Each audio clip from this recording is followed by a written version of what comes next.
नाही।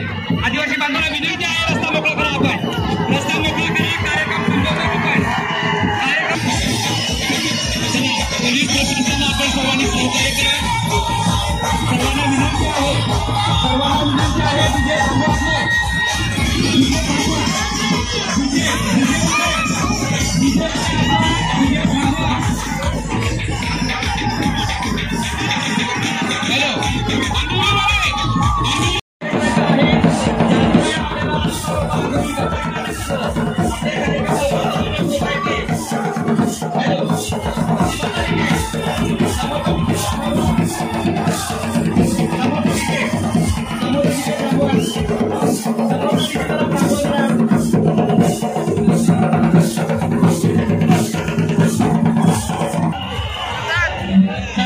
आदिवासी महिलांच्या पारंपरिक नृत्य तात्काळ सादर करा आपण।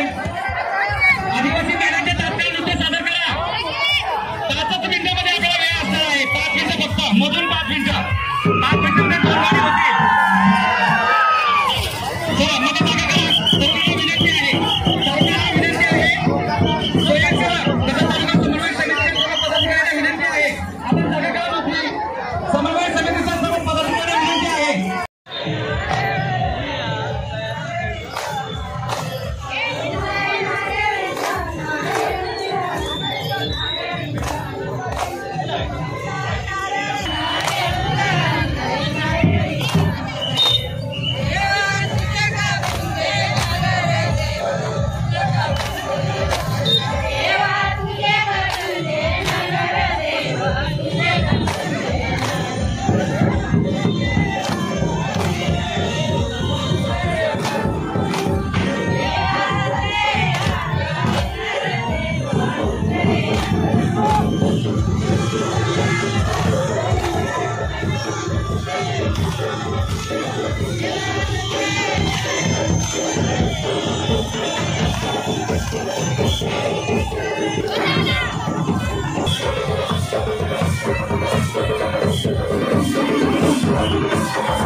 आदिवासी बांधवांना जागतिक आदिवासी दिनाच्या मनपूर्वक शुभेच्छा देतो। आजचा हा जागतिक आदिवासी दिनाचा उत्सव संपूर्ण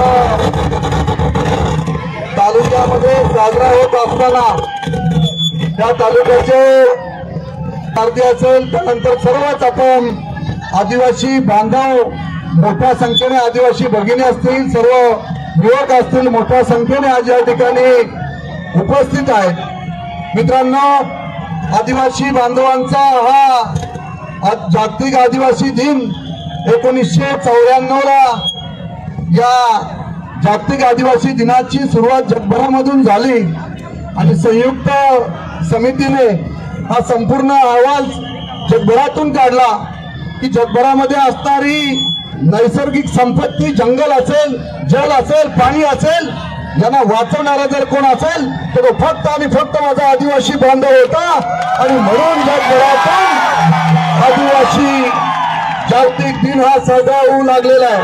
हा एकमेव असा सण आहे की जगभरामध्ये फक्त एका समाजाचा, जातीचा हा सण त्या समाजाचा साजरा केला जातो, तो फक्त म्हणजे आदिवासी बांधवांचा हा सण त्या ठिकाणी साजरा केला जातो। आज सांगायला अभिमान वाटतोय की देशाचे पंतप्रधान नरेंद्रजी मोदी साहेब यांनी सुद्धा आदिवासी भगिनी असणारी माझी राष्ट्रपती म्हणून ज्यांना विराजमान केलं, त्या द्रौपदी मुर्मू या आदिवासी समाजाच्या भगिनी आहेत।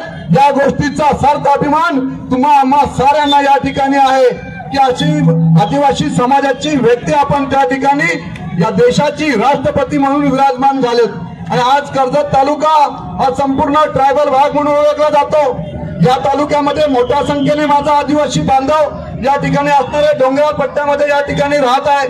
हिंदुला सर असतील, नारायण तामशे असतील, गणेश असेल, आमचे परशुरामजी दरोडा असतील, ही सारी मंडळी एकत्रपणे येऊन या सगळ्या आदिवासी बांधवांना एकत्रपणे या ठिकाणी आणून खऱ्या अर्थाने आपण हा जागतिक आदिवासी दिन साजरा करत असताना आपल्या साऱ्यांना कल्पना आहे की 9 ऑगस्ट हा क्रांती दिन म्हणून सुद्धा ओळखला जातो आणि 9 ऑगस्ट ही क्रांती दिनाची सुरुवात आपण साऱ्यांनी पाहिलेली आहे। या देशाला स्वातंत्र्य मिळवून देण्यासाठी ज्या ज्या क्रांतीवीरांनी आपल्या प्राणाचं बलिदान दिलं ती सुरुवात आज 9 ऑगस्ट पासून सुरू झाली आणि ज्या ज्या आदिवासी बांधवांच्या क्रांतीवीरांनी आपल्या प्राणाचं बलिदान दिलेलं आहे ते सुद्धा आपल्याला विसरता येणार नाही।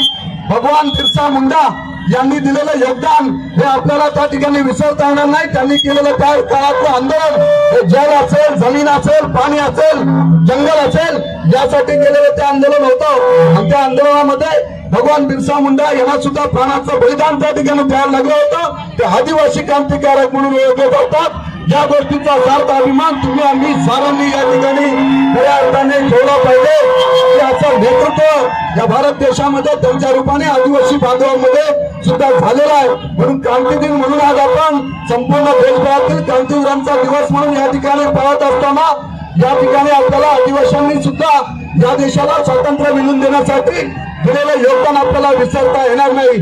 आणि म्हणून हिंदुराज सर मला या ठिकाणी सांगायला अभिमान वाटतो की जागतिक संयुक्त राष्ट्रांनी ज्या वेळेस या 1994 हा जो आदिवासी दिन म्हणून जागतिक आदिवासी दिन साजरा केला, परंतु भारत देशामध्ये 1950 ला जे संविधान आपण या देशामध्ये आणलं गेलं, या संविधानामध्ये सर्वात जास्त अनुच्छेद कोणासाठी दिले असतील तर ते फक्त आणि फक्त माझ्या आदिवासी बांधवांसाठी दिले गेलेले आहेत। हे सुद्धा आपल्याला त्या ठिकाणी विसरता येणार नाही। आणि म्हणून आज जागतिक आदिवासी दिनाच्या मी सगळे माझ्या बांधवांना मनापासून या ठिकाणी शुभेच्छा देतो।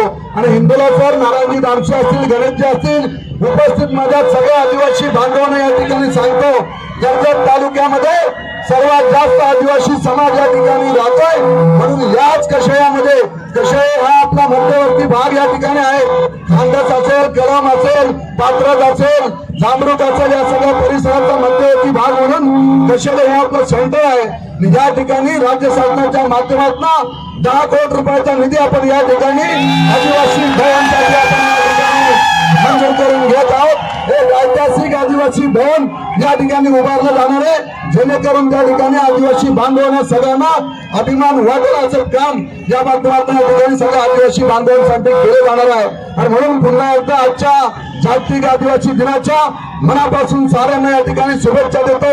हे पारंपरिक असणारे आदिवासी समाजाचे हे असणारे या ठिकाणी आपण ही संस्कृती असेल, ही या रूढी परंपरा आपण पाहताय की अतिशय चांगल्या पद्धतीने खऱ्या अर्थाने संस्कृतीचं जतन करण्याचं काम हा माझा आदिवासी बांधव या ठिकाणी करत आहे। या गोष्टीचा साऱ्या कर्जतकरांना आम्हाला फार मोठा अभिमान आहे की आपल्या संस्कृतीचं, आदिवासी संस्कृतीचं जतन करण्याचं काम या ठिकाणी आदिवासी कर्जतच्या सगळे आदिवासी बांधव सगळे एकत्रपणे या ठिकाणी करत असतात। मी मनापासून साऱ्या आदिवासी बांधवांना, महिला भगिनींना मनापासून जागतिक आदिवासी दिनाच्या या ठिकाणी शुभेच्छा देतो आणि या ठिकाणी थांबतो। जय हिंद, जय महाराष्ट्र।